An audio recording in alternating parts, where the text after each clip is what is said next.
Hi friends, আমি Suchismita. Welcome to Suchi story. আমার এই শর্ট ভিডিওতে থাকছে কিভাবে আপনারা হরিদ্বার, ঋষিকেশ, দেরাদুন, মুসৌরি ঘুরতে পারেন এবং কতদিন সময় লাগবে, কোথায় কোথায় যেতে পারেন। ফ্লাইট ধরে চলে আসতে পারেন জলিগ্রান্ট এয়ারপোর্ট, যেটা দেরাদুনে রয়েছে। দেরাদুনে নেমে আপনি সেখান থেকে নিয়ে নিন একটি ক্যাব। এখানে Uttarakhand police prepaid taxi service থেকে বুকিং এর জন্য এসেছি। চলে আসুন হরিদ্বারে। আমার হোটেল হরকি পৌরি ঘাটের কাছেই ছিল। চেষ্টা করবেন এই ঘাটের আশেপাশেই কোথাও নিজের হোটেল নেওয়ার।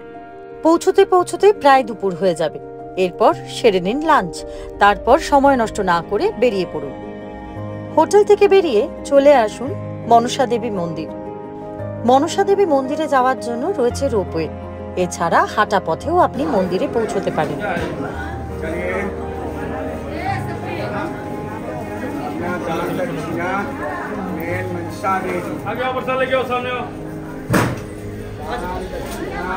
মনসা দেবী মন্দির থেকে বেরিয়ে চলুন এবার যাই চণ্ডী মাতা টেম্পলে। প্রায় 14 থেকে 15 জনের একটা পুরো টিম, 3 কিলোমিটার রাস্তা। 10 মিনিটের মধ্যেই বাস চলে এসছে। দেখি কতক্ষণ লাগে যেতে। চণ্ডী দেবী মন্দিরে যাওয়ার জন্য রয়েছে রোপওয়ে। এখানে আবার দুটি মন্দির আছে, একটি চণ্ডী দেবী মন্দির এবং অপরটি অঞ্জনা দেবী মন্দির। দুটোই কাছাকাছি। প্রথমে চলে আসতে পারেন চণ্ডী দেবী মন্দিরে।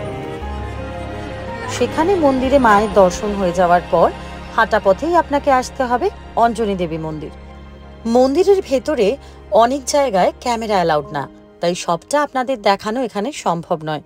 আপনি যদি মন্দিরের ভেতরে যান তবে কিন্তু হাতে সময় নিয়ে যেতে হবে, কারণ প্রায় দুপুরের দিকটা বা মায়ের ভোগের জন্য সেই সময় মন্দির বন্ধ থাকে। এরপর সরাসরি চলে যান হরকি পৌরি ঘাটে। সেখান থেকে সন্ধ্যারতি দেখুন।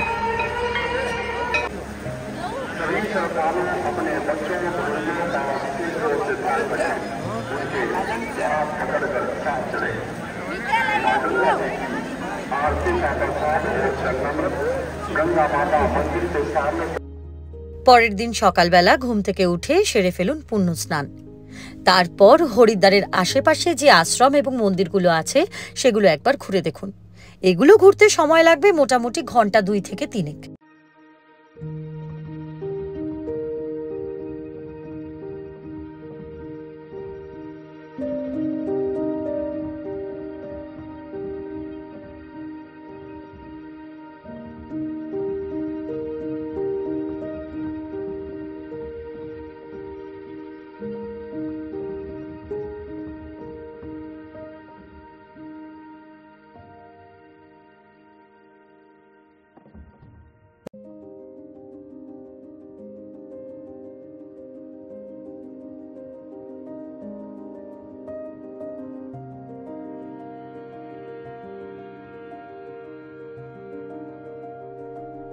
এই সমস্ত মন্দিরগুলো ঘুরে চলে এলাম আবার হোটেলে।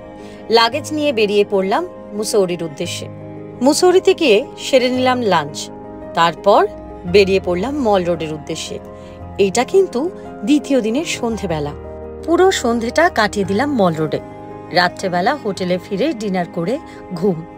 পরের দিন সকাল সকাল উঠে পড়তে হবে।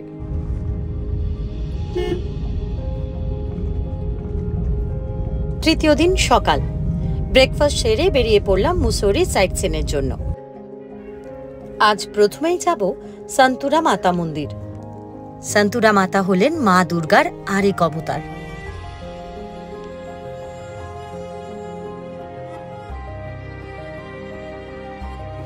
মায়ের দর্শন করে চলে যাব কেম্পটি ফলস।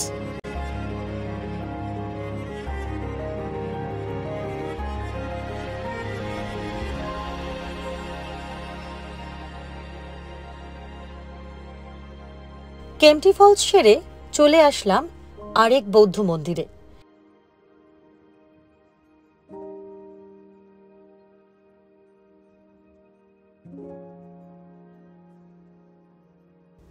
এই মন্দিরের পাশেই রয়েছে দালাই হিলস। এখানে পৌঁছতে পায়ে হেঁটে আপনার সময় লাগবে 20 থেকে 25 মিনিটের মতো। দালাই হিলসের পর চলে আসলাম কোম্পানি গার্ডেন। অসাধারণ একটা জায়গা।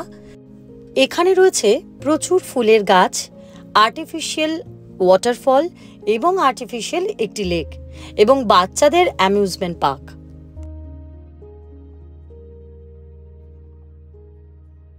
এখানে প্রায় ছিলাম 1 ঘন্টার কাছাকাছি। ছবি তুললাম, রিলস করলাম, তারপর চলে গেলাম হোটেলে। হোটেলে গিয়ে আবার হাইটি, তারপরে সন্ধেবেলা আবার ম্যাল রোড। পরের দিন সকালবেলা ব্রেকফাস্ট করেই বেরিয়ে পড়লাম। আজকে যাব ধনৌল্টির দিকে। পথে যেতেই আপনার দেখা মিলবে শিবালিক রেঞ্জ। মুসৌরির ম্যাল রোড থেকে ধনৌল্টির ইকো পার্ক দূরত্ব প্রায় 30 কিলোমিটার। ধনৌল্টির ইকো পার্কের পরে আরও প্রচুর দেখার জায়গা আছে, কিন্তু সেই জন্য আপনাকে ধনৌল্টিতে অন্তত একদিন স্টে করতেই হবে। ইকো পার্কের পরে চলে আসলাম সুরকুন্ডা দেবী টেম্পলে। এই মন্দিরে না আসলে এই মন্দিরের মাহাত্ম্য এবং এই মন্দিরের অনুভূতি শব্দে ব্যাখ্যা করা কখনোই সম্ভব নয়। ধনৌল্টি আসলে অবশ্যই মায়ের মন্দির দর্শন করে যাবেন। ইকো পার্ক থেকে মায়ের মন্দির আসতে সময় লাগবে প্রায় ধরুন 15 থেকে 20 মিনিটের মতো। 6 কিলোমিটার রাস্তা। মন্দির থেকে বেরোনোর পর যখন আপনি আবার যাচ্ছেন মুসৌরির দিকে, রাস্তায় পেয়ে যাবেন প্রচুর অ্যাডভেঞ্চারের জায়গা। যারা অ্যাডভেঞ্চার লাভার তাদের জন্য একদম উপযুক্ত একটি স্থান। তবে এর সাথে এটাও বলছি, এটা কখনোই রেকমেন্ডেড নয়। দেরাদুনে যেমন দুন স্কুল ফেমাস, মুসৌরিতে তেমনি উডস্টক স্কুল।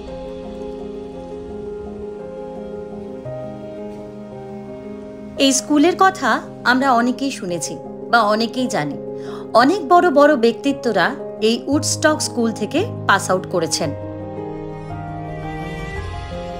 রাস্তায় কিছু অ্যাক্টিভিটিস করতে করতে চলে আসলাম সুরকুন্ডা দেবী টেম্পল থেকে সরাসরি ল্যান্ডরে।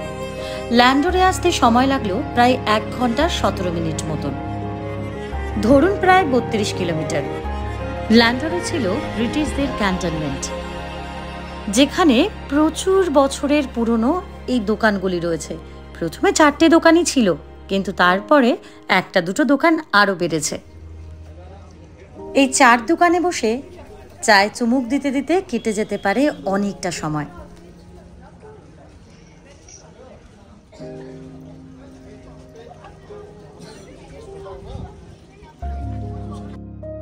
ল্যান্ডর ক্যান্টনমেন্টের এই সেন্ট পলস চার্চ তৈরি হয়েছিল আজ থেকে প্রায় 150 বছর আগে। প্রায় প্রতিদিনই এই চার্চ ভিজিটার্সদের জন্য খোলা থাকে। 4 দোকান এবং সেন্ট পলস চার্চ প্রায় রয়েছে পাশাপাশি। এরপর চলে আসলাম লাল টিব্বাতে। লাল টিব্বায় রয়েছে একটি ক্যাফে, যেখান থেকে 360 ডিগ্রি প্যানোরামিক ভিউ দেখা যায় এবং হিমালয়ান ভিউ দেখা যায়। এইখানে আসার জন্য কোনো টিকিট আপনাকে কাটতে হয় না, তবে একটা টোকেন নিতে হয়। যে টোকেন অ্যামাউন্টের সাথে আরও সামান্য কিছু অর্থ যোগ করে একটা রিফ্রেশমেন্ট নিয়ে আপনি এখানে বেশ কিছুটা সময় ব্যয় করতে পারবেন। এই ল্যান্ডরে অনেক বিখ্যাত মানুষের বাড়ি আছে, আর এটিও একজন বিখ্যাত মানুষের বাড়ি, আমাদের বর্ষিয়ান অভিনেতা ভিক্টর ব্যানার্জির বাড়ি। কিলং মেমোরিয়াল চার্চ, এটি 1903 সালে প্রেসবিটেরিয়ান গির্জা হিসেবে নির্মিত হয়েছিল এবং এটি ল্যান্ডর ল্যাঙ্গুয়েজ স্কুলের আবাসন স্থলও ছিল।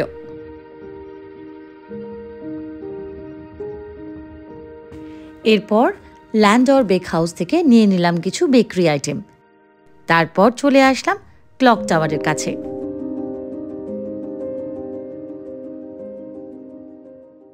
সন্ধ্যের পর শুনেছিলাম গানহিল পয়েন্ট থেকে মুসৌরির ভিউ অসাধারণ লাগে, কিন্তু একটু আশাহত হলাম। প্রায় চতুর্দিকে দোকান দিয়ে মোড়া। কিছুটা উপরে ওঠার পর এরকম একটা ভিউ অবশ্যই পেয়েছিলাম, তাই অগত্যা বেশ কিছু ছবি তুলে ফিরে আসতে হলো হোটেলে। আগামীকাল বেরিয়ে যাব মুসৌরি থেকে, তাই আজকে একবার লাইব্রেরি চক যাব না তা কি করে হয়। তবে এই ভিডিওতে দিনের বেলা লাইব্রেরি চক দেখতে কিরকম সেটা আপনাদের দেখানো হয়নি, তাই রাতের ভিডিওটা একটু ভালো করে দেখবেন।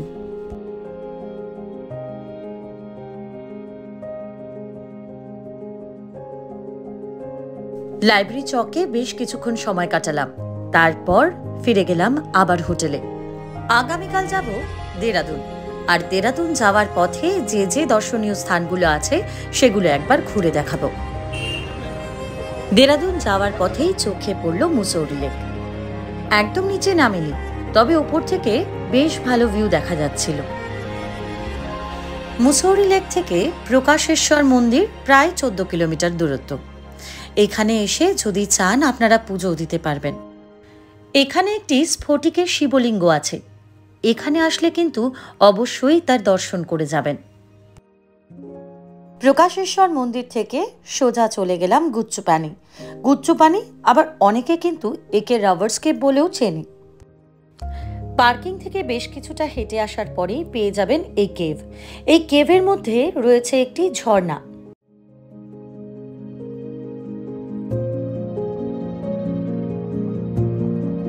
এই ইনফরমেশনগুলো দিতে দিতে আপনাদের সঙ্গে আরও একটা জিনিস শেয়ার করি।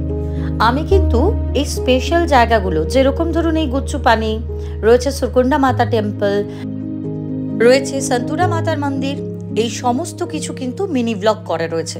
এবং বড় ব্লগের সাথে আমি ডেসক্রিপশন বক্সে প্রত্যেকটা মিনি ব্লগের লিঙ্ক দিয়ে দেবো। যারা ডিটেলস জানতে চান বা দেখতে চান তারা সেই লিঙ্কগুলোতে ক্লিক করে মিনি ব্লগগুলো দেখতে পারেন। সেখানে কিন্তু স্পেসিফিক্যালি সেই জায়গাগুলোর প্রপার ইনফরমেশন রয়েছে। রবার্স কেভ থেকে টপকেশ্বর মন্দিরের ডিস্টেন্স প্রায় 6 কিলোমিটার। আপনারা যদি ডিরেক্ট টপকেশ্বর মন্দির আসতে চান তাহলে দেরাদুন থেকে সরাসরি আসতে পারেন, যেগুলো আমি মিনি ব্লগে আপনাদের সঙ্গে শেয়ার করব। এরপরে চলে আসলাম এফআরআইতে, ফরেস্ট রিসার্চ ইনস্টিটিউটে। কিন্তু এটি দেখতে একেবারে ভুলভুলাইয়ার মতো, জানেন। আপনি যেদিকেই তাকান না কেন আপনার যে কোনো 3 দিকের ব্লক একই রকম দেখতে হবে। আর মাঝে মাঝে গুলিয়েও ফেলতে পারেন কোন ব্লক থেকে আপনি বেরিয়ে কোন ব্লকের দিকে যেতে চাইছেন। এখানে অনেকগুলো মিউজিয়াম আছে। আপনার কাছে যদি এনাফ টাইম থাকে তাহলে এই মিউজিয়ামগুলো ঘুরে দেখতে পারেন। কোথাও রয়েছে টিম্বার, কোথাও রয়েছে কি বিভিন্ন ধরনের উডের কালেকশন, কোথাও রয়েছে হাতির দাঁতের কালেকশন। যদি আপনারা মনে করেন তাহলে সেই মিউজিয়ামগুলো ঘুরে দেখতে পারেন। এবং প্রত্যেকটা মিউজিয়ামের একটা চার্জ রয়েছে। এটা দেখুন, যেরকম টিম্বার মিউজিয়াম আছে এইদিকে। এবং আরও একটি ইন্টারেস্টিং বিষয়, স্টুডেন্ট অফ দ্য ইয়ার দেরাদুনের এইখানেই শ্যুট হয়েছিল, কলেজের যে সিনগুলো ছিল। এফআরআই থেকে 13 কিলোমিটার জার্নি করে পৌঁছে গেলাম বুদ্ধা টেম্পল। এবং আজকের দিনের এটাই আমার লাস্ট ডেস্টিনেশন। চলুন ভেতরটা একবার ঘুরে দেখি। দেরাদুনের বুদ্ধ মন্দির অথবা মাইন্ড রোলিং মনেস্ট্রি, তার স্থাপত্যশৈলী, শান্ত পরিবেশ এবং বৌদ্ধ ধর্মের গুরুত্বপূর্ণ কেন্দ্র হিসেবে বিখ্যাত। আগেই বলেছি আজকের দিনে এটাই আমার লাস্ট ডেস্টিনেশন। কালকে চলে যাব ঋষিকেশ। আজকে সারাদিন প্রচণ্ড টায়ার্ড, সারাদিন খাওয়া দাওয়া হয়নি, তাই লেট না করে চলুন ফিরে যাই হোটেলে। আগামীকাল সকালে যাব ঋষিকেশ। 6 নম্বর দিনের যাত্রা শুরু হলো আমার ঋষিকেশ থেকে। দেরাদুন থেকে ঋষিকেশের দূরত্ব প্রায় 38 কিলোমিটার। ঋষিকেশে এসে আমি একজন গাইড হায়ার করেছিলাম, কারণ সবকটা মন্দির সম্পর্কে আমার জানা সম্ভব ছিল না। একটু বিস্তারিত জানার জন্য একজন গাইডের আমার প্রয়োজন ছিল, তাই তিনি সবার আগে নিয়ে আসলেন শত্রুঘ্ন মন্দিরে। সব মন্দিরই প্রায় কাছাকাছি, হাঁটা পথেই যেতে হবে আপনাকে। তবে একটা কথা সতর্ক করে রাখি, এখানে কিন্তু বিজনেস স্ট্র্যাটেজিটা খুব ভালো মতনই সবার জানা, কারোর ফাঁদে কিন্তু পা দেবেন না। আমি দিয়ে ফেলেছিলাম। 2025-এ লক্ষ্মণ ঝোলা বন্ধ, তাই লক্ষ্মণ ঝোলায় আপনাদের নিয়ে যেতে পারলাম না, কিন্তু রাম ঝোলা রয়েছে আর ওদিকে রয়েছে জানকী ঝোলা। জানকী ঝোলাতে যাব, তার আগে আশ্রম এবং মন্দিরগুলো ঘুরে দেখি। প্রথমেই চলে আসলাম স্বর্গাশ্রমে। কথিত আছে পাণ্ডবরা স্বর্গারোহণের পূর্বে এখানে এসে বিশ্রাম নিয়েছিলেন। এই মন্দিরটি প্রাচীন রামেশ্বরম মন্দির। রামেশ্বরম কথাটা শুনলেই নিশ্চয়ই আপনাদের মনে পড়ে যায় আমাদের সাউথের রামেশ্বরম টেম্পল। সেই মন্দিরের আদলেই তৈরি হয়েছে এই মন্দিরটি, এবং এই মন্দিরের ভেতরে রয়েছে একটি রুদ্রাক্ষ গাছ।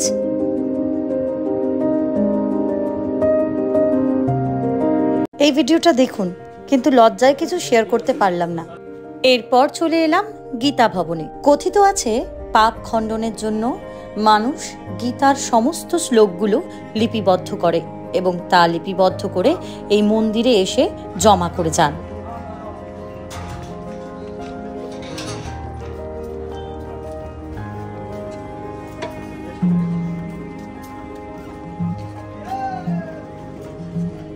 এখান থেকে চলে আসলাম গীতা ভবন আশ্রমের ভেতরে।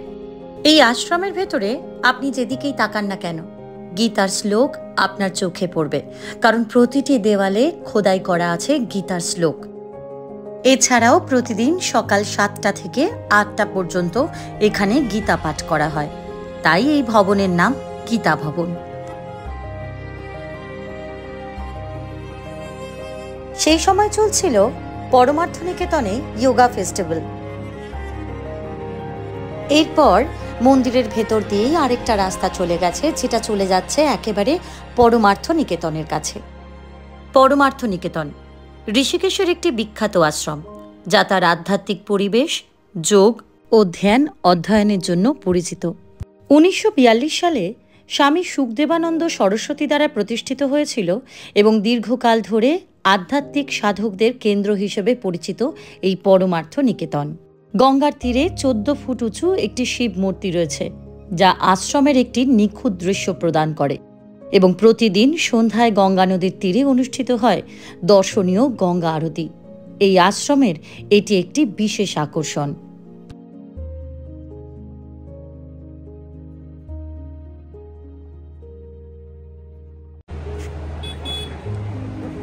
এটা হলো জানকী ঝুলা। আমি এই দিক থেকে ওইদিকে পার হয়ে যাব, কারণ আমার গাড়ি ওইদিকে দাঁড়ানো। আর সবাই এখানে স্নান করছে, এখানে জলের ফ্লোটাও কিন্তু বেশ ভালো।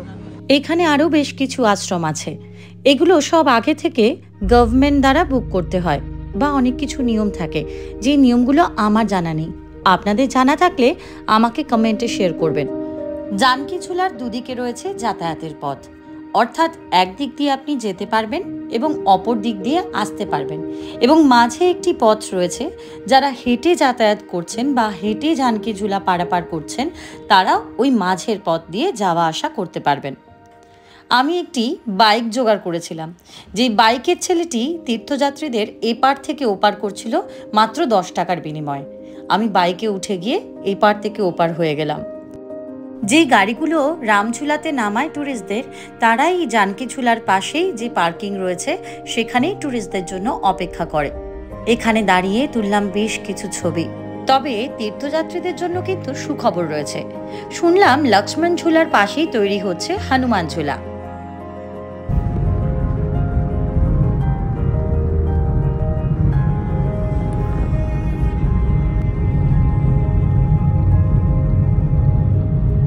জানকী ঝুলা থেকে এবার ফিরে যাওয়ার পালা হোটেলের দিকে। হোটেলের দিকে যেতেই পথে আরও একটি ডেস্টিনেশন আছে যেখানে আমার যাওয়ার বাকি, তা হলো সহস্রধারা। জানকী ঝুলা থেকে প্রায় 51 কিলোমিটার ডিস্টেন্স। তবে বর্ষাকাল না হওয়ায় জল প্রায় শুকিয়েই রয়েছে। বর্ষাকালে এই সহস্রধারাই আবার এক অন্য রূপ ধারণ করে, যা আমরা কল্পনাও করতে পারি না। এই সহস্রধারাকে আবার সালফার স্প্রিংও বলা হয়। এই জলে সালফারের পরিমাণ বেশি থাকায় কথিত আছে এই সালফারের জল ত্বকের জন্য খুব ভালো, তাই পর্যটকরা সবাই আসেন এই সালফারের জলে স্নান করার জন্য।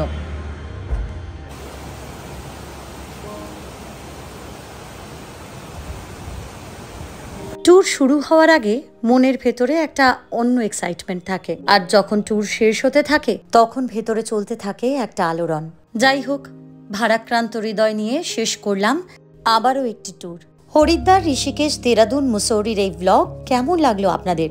যদি সত্যি হেল্পফুল হয়ে থাকে তাহলে কিন্তু অবশ্যই লাইক, শেয়ার আর সাবস্ক্রাইব করতে ভুলবেন না। আর যদি কিছু ভুল ত্রুটি হয়ে যায় তাহলে ক্ষমা করে দেবেন।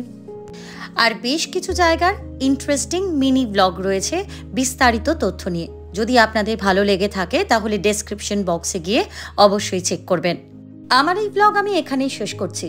আপনাদের সঙ্গে আবার দেখা হবে নতুন কোনো ব্লগ নিয়ে। ততদিন পর্যন্ত সবাই ভালো থাকুন, সুস্থ থাকুন আর দেখতে থাকুন সুচি স্টোরি। টাটা।